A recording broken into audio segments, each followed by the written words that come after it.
আসসালামু আলাইকুম। ঈদের সাধারণ ক্ষমা নিয়ে আজকের ভিডিওতে A to Z বিস্তারিত আলোচনা করব। আমার এই বিষয়গুলো নিয়ে অনেকগুলো ভিডিও আছে খন্ড-খণ্ডভাবে। অনেকে একটা দুইটা দেখছেন, যার কারণে অনেকগুলো প্রশ্ন করতেছেন। তো আশা করব আজকের ভিডিওটা যদি সম্পূর্ণ না টেনে দেখেন, তাহলে আপনাদের ডাউটগুলো ক্লিয়ার হয়ে যাবে এবং সব বিষয় আপনারা জানতে পারবেন। আজকের ভিডিওতে কিভাবে আপনি আউটপাস করবেন বা আউটপাস থেকে শুরু করে ভিসা প্রসেসিং এবং পাসপোর্ট কি ভিসা চালু আছে সবগুলো আজকের ভিডিওতে আলোচনা করব ইনশাআল্লাহ। তো আশা করব সম্পূর্ণ ভিডিওটি দেখবেন। আর ইউটিউব থেকে দেখে থাকলে চ্যানেলে যদি নতুন হয়ে থাকেন অবশ্যই একটা সাবস্ক্রাইব করে যাবেন।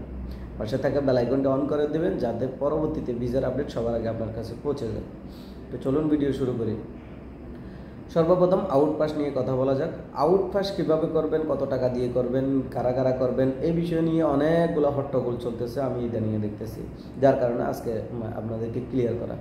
আউটপাস যারা অ্যামনেস্টির আন্ডারে করছেন তারা আউটপাস কোনো টাইপিং সেন্টারে যেতে হবে না।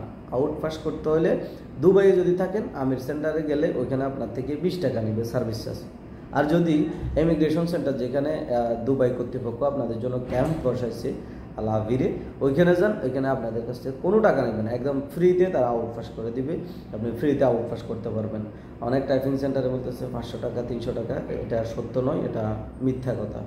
তো আপনারা নিকটস্থ, এইখান দুবাইয়ের কথা বললাম, ইউএতে যত জায়গায় আছেন, যেখানেই আছেন, ওইখানে নিকটস্থ ইমিগ্রেশন সেন্টারে গেলে, যেখানে ক্যাম্প বসাইছে অ্যামনেস্টির কার্যক্রম চলতেছে, ওইখানে গেলে আপনাকে ফ্রিতে আউটপাস করে দেবে। এই আউটপাস যারা অন্যান্য দেশ থেকে অবৈধভাবে প্রবেশ করছেন তাদের জন্য না, তারা এখান থেকে আউটপাস চাইলেও নিতে পারবে না, তারা আবার ব্যাক করতে হবে, ওমান বা যেখান থেকে আসছেন ওইখানে যেতে হবে, তাদের জন্য ভিসারও কোনো সুযোগ নাই।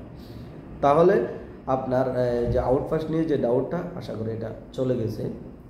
আমি যেভাবে আপনাদেরকে নির্দেশনা দিচ্ছি এভাবেই করবেন ইনশাআল্লাহ, তাহলে আর কোনো সমস্যা হবে না। তারপরে আসুন ভিসা নিয়ে। ভিসা মানে ফাইনটা নিয়ে অনেকে ভাই ফাইনটা রিমুভ করার জন্য একদম উঠে পড়ে লাগছে, মানে পাগল প্রায়, ভাই কীভাবে ফাইনটা রিমুভ করবো, কীভাবে ফাইনটা। ভাই আপনি ফাইনের জন্য কেন করতেছেন, কেন টেনশন করতেছেন? আপনি প্রথমে যেখানে ভিসা লাগাবেন ওইখানে অফার লেটার টাইপ করেন। অফার লেটার টাইপের পরে এটা অ্যাপ্রুভাল আসবে, আপনি লেবার ফি ডালবেন, ইন্স্যুরেন্স করবেন, আপনার ভিসা হবে। ভিসা হওয়ার পর তারপরে আপনার ফাইনটা মাপের জন্য আপনি নিকটস্থ তাদের ক্যাম্পগুলোতে যাবেন, সেখানে গেলে অ্যাপ্লিকেশন করেই আপনার ফাইনটা তারা রিমুভ করে দেবে। এখানে আপনার এত টেনশন করা লাগবে না, যেখানে ভিসা লাগাবেন এই কাজগুলো তারাই করবে, ঠিক আছে? আপনার কোম্পানি হোক বা যে কোনো লাইসেন্সে লাগাচ্ছেন ওই লাইসেন্সের মালিকরাই করবে এই জিনিসগুলো, মানে আপনাকে দিয়েই করবে। তো এটা হবে যে ভিসা টিসা হওয়ার পর আপনি এই যে ইমিগ্রেশনে গেলেই আপনার ফাইনটা মাফ করে দেবে আশা করি। আর এরপরে আপনি চেঞ্জ স্ট্যাটাস থেকে শুরু করে সবগুলা কাজ আপনি নির্দ্বিধায় করতে পারবেন, কোনো সমস্যা হবে না ইনশাআল্লাহ। তো এই ফাইলের ব্যাপারটা গেল। তারপরে ফাস্টফুডের ব্যাপারটা, যাদের ফাস্টফুড নাই তারা কি করবেন? অনেকে মানে এগুলা করতেছে আর কি, SMS দিচ্ছে বা কমেন্ট করতেছে। যাদের পাসপোর্ট নাই বা পাসপোর্টে আরবাবের কাছে রেখে দিছে, আরবাব রেখে দিছে, বা অন্য কেউ হারাই ফেলছে, আপনার হারাই গেছে, তাহলে একটা পাসপোর্ট রিপোর্ট করেন পুলিশে। ওই রিপোর্টটা যখন আপনার চলে আসবে, ওই মানে তারা একটা সার্টিফিকেট দিবে, ওই সার্টিফিকেটটা নিয়ে এম্বাসিতে গেলেই আপনার কিন্তু, এম্বাসিতে শুধু ওই সার্টিফিকেটটা নিয়ে যাবেন না, আপনার পাসপোর্টের সাথে জন্ম নিবন্ধন অথবা আইডি কার্ড যদি মিল থাকে, যেটা মিল থাকে ওইটা নিয়েই আপনি এম্বাসিতে যাবেন, সেখানে গেলেই আপনার কাজটা হয়ে যাবে। অথবা নিকটস্থ টাইপিং সেন্টার থেকে টাইপ করে নিয়ে সরাসরি এম্বাসিতে যাই জমা দিতে পারবেন, কোনো সমস্যা নাই। অথবা এম্বাসিতেই টাইপিং আছে, ওইখান থেকেও টাইপ করতে পারবেন, তা আপনার পাসপোর্টটা কিন্তু হয়ে যাবে।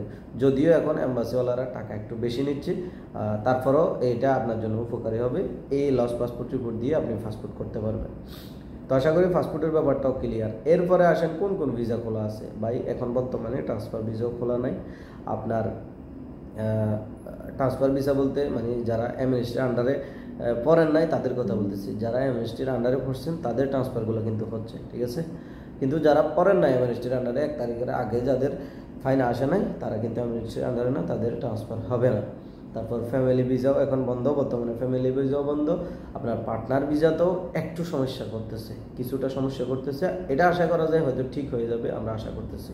তারপর ভিজিট ভিসার ক্ষেত্রে মানে কালকে একটা ভিডিও দিয়েছিলাম যে ভিজিট ভিসার সম্পূর্ণ আলোচনা করছি, কিন্তু ওইখানেই একজনে কমেন্ট করে বলছে যে ভাই ভিজিট ভিসা কি চালু আছে, সম্পূর্ণ ভিডিওটা দেখা নাই, যার কারণে উনি ওই কমেন্টটা করছে। তো আশা করবো সম্পূর্ণ ভিডিওটা দেখবেন। ভিজিট ভিসা এখনো পর্যন্ত বাংলাদেশিদের জন্য চালু নাই, কিছু হচ্ছে সেটা ভাই বড় লোকদের, আপনার জন্য না, আমার জন্য না। তো আশা করি ভিজিট ভিসার ক্ষেত্রে বোঝা গেছে, ঠিক আছে। তারপর বাংলাদেশ থেকে হাই প্রফেশনে হচ্ছে কিনা, এটা 20%, 80% হচ্ছে না, ঠিক আছে। এটার না হওয়ার ব্যাপারে অনেক কারণ আছে, এগুলা এখানে অনলাইনে বলার বিষয় না, যার কারণে এখানে বলতে পারতেছি না, ঠিক আছে। 20% হচ্ছে ফ্রি জোনের ভিসা, ফ্রি জোনের ভিসা হচ্ছে, এটা ঠিক আছে। তবে ফ্রি জোনের কথা বলে অনেকে অনেকভাবে ধান্দা করতেছে, অনেকভাবে প্রতারণা করতেছে, এই ব্যাপারেও সাবধান থাকবেন। ফ্রি জোনের কথা বলে ফ্রি জোন খোলা আছে এই ব্যাপারে, এটা নিয়ে অনেকে টাকা লেনদেন করতেছে, কিন্তু পরবর্তীতে ভিসাও দিচ্ছে না, কিছু দিচ্ছে না, প্রতারণার শিকার হচ্ছে। তো আশা করি এই ব্যাপারটাও বুঝতে পারছেন। তো সম্পূর্ণ ভিডিওটা দেখলে আমার মনে হয় না আপনাদের কোনো কিছুতে আর ডাউট থাকবে, আশা করা যায়। তো যারা এতক্ষণ সম্পূর্ণ ভিডিওটা দেখে সাথে ছিলেন তাদেরকে ধন্যবাদ। পরবর্তী ভিডিও পাওয়ার জন্য আবারও বলতেছি, যারা সাবস্ক্রাইব করেন নাই তারা সাবস্ক্রাইব করে যাবেন, পাশে থাকা বেল আইকনটা অন করে দেবেন। ধন্যবাদ সবাইকে।